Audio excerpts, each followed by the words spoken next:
Cancer. It's umomgtarot, and this is your mid-October tarot card reading. Here we go. Alright, Cancer. You may have noticed that candle sitting there. Well, I made that candle. Look at me. I made that candle, and I'm actually selling candles. I have an Etsy shop now. Look at me. Look at me!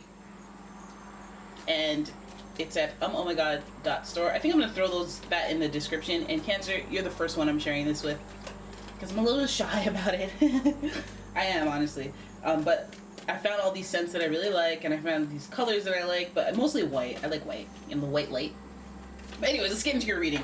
So selfish of me to plug myself. Alright. Boom. Oh! Cancer!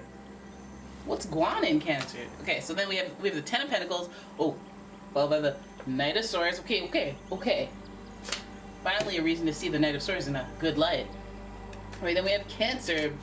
Boom, we got you right there. Okay, look at you with your drive and determination. I think that you guys are going to celebrate a win, some type of financial victory, because you guys were using those killer instincts, okay? Using that rage for good, you know? Using it for good, right? And it gets you ahead, and it's a testament to your drive and determination, your power. Good for you. Boom, more of that energy. You're willing, you know, Cancers are very sensitive normally, so the fact that you're more willing to wear that armor and head into combat speaks to your development. You have the Knight of Wands, followed by, okay, personal transformation. You're somewhere where you've never been before, Cancer. Look at you. Putting structure. You know, that armor is structure. It's putting boundaries on situations that you never put boundaries on before. It's personal transformation, realizing that you've evolved from an old cycle. Having that aha moment where you're like, oh my god, look at me. Right? Situations where you used to feel trapped. You know, I guess that may be your catalyst, maybe your motivator. Right? So when I look at this, I think that you fought very hard to change. Some of you guys maybe had like weight loss goals, but I think this is more about passion. So you guys are working on a passion of yours, or somehow trying to transform. Like, I think that you're in an evolutionary period where you have drive and determination to change something in your life. Something that you feel has been holding you back, something that has kept you trapped or stuck in the same place, you know, in the same chapter of your life for a long time. You're looking to change it. Don't be misguided though. Don't head into something. Don't dive right in. Don't go all in. You know, do some research first. You know, you don't want to head into something that you don't know enough about just because you want it now. You don't want to be impulsive in that way, but you do want to be open to what you go into, and like things that you maybe haven't tried before, committing to it, you know, so that, you know, when you take a risk or a plunge into the unknown, you have some guidance around you. You have some, like, you're not just free falling into whatever. You're expecting a safety net, you know, because you have people around you. You have education, you have, you know, the ability to research things, like everything you can prepare. I think that maybe some of you guys are heading into a new chapter in your work life. Again, people around you need to collaborate with people to head into any of your goals. Part of this collaboration and carving out that mastermind group, if you will, is cutting people off, ending some relationships, or ending old cycles where you just let everybody in because you're too nice.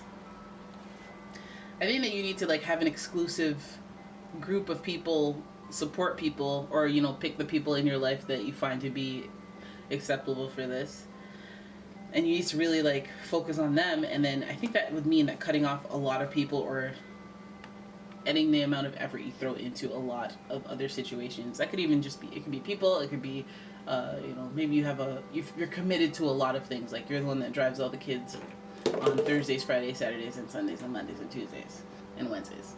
You're the one who, you know, extends your time. You bake the brownies on Tuesdays.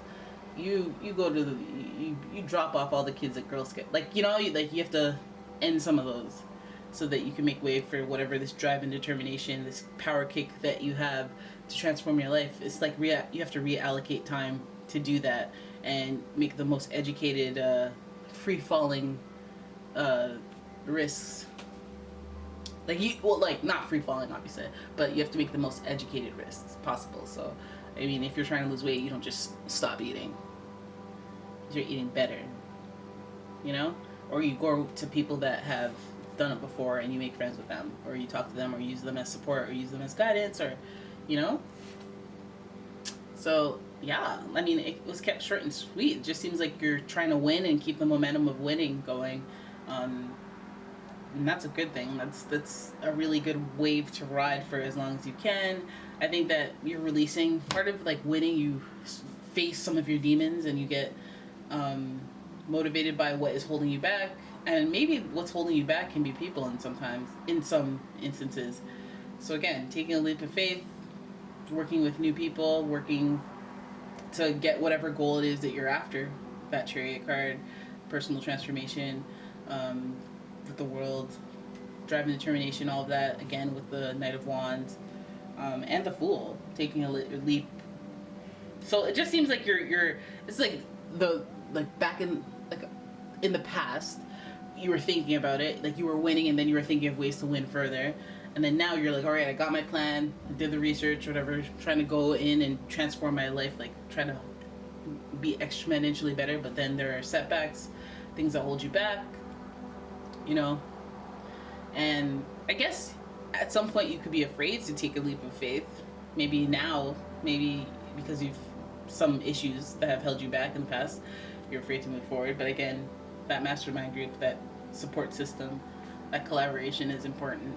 And cutting off people or ending something that needs to be ended. So I mean, for some of you, this means that you guys tried to do something and then it didn't work out. You didn't have enough information, and then it had to end. So some of you guys are closing businesses or some ending something. But I always look at this optimistically, and I'm like, okay, so after that, we're doing something good, because we still have this. Again, we start with the 10 of Pentacles, which we're winning, so we have that winner energy, we have that winner stink on us. But then we close it with the 10 of Swords, which it sounds like it's bad, but I don't think it is. I think it's like you got to cut some things off. You know, when people change situations, then the people around them, they have to view them differently and make executive decisions. The Swords is usually a violent type of, you know, suit.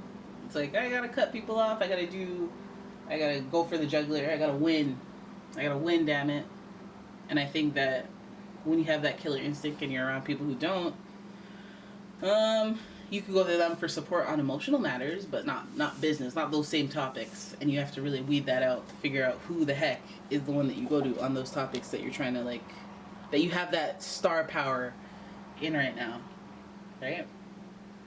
That's interesting that you're gonna have to either cut people off or bring a business to an end. Maybe you're just ending some parts of the business, you know. Let's hope that you didn't get cocky and arrogant while you were winning, because it seems like it solidified some beliefs. It solidified whatever this 10 of Pentacles is. Like, maybe you guys got a new job because you guys were driven, like did something differently. You're driven, and then you're going into it prepared and trying to be professional, but you're also kind of guarded. You know, this is like starting a new job and just being on your best behavior, which is something that you should do anyway. But like, this could be life-changing, and now you're addressing the things that have held you back. So again, being real with yourself, thinking about all those pitfalls of those bad habits that you haven't changed, and maybe not just trying to hastily change them, trying to remember that you have to go in with a plan, possibly emulate whatever victory you had earlier, that, you know, if you have that winner's potential, like try to transmute the energy on some other topic that you're trying to achieve success with. Again, not a bad thing. Could be something coming to an end for the benefit of yourself, for the benefit of the lesson, the wisdom, or, you know, just to clear the path so that you can take more action. I mean, it is blood and everything, but I mean, it's red, and red is action and passion and fire, right? So sometimes endings really do fuel us to do something that involves a new beginning. Alright, so that is your reading. I hope you guys enjoyed it. If you did, please give the video a thumbs up and subscribe to the channel, and I will see you in the next one. Bye!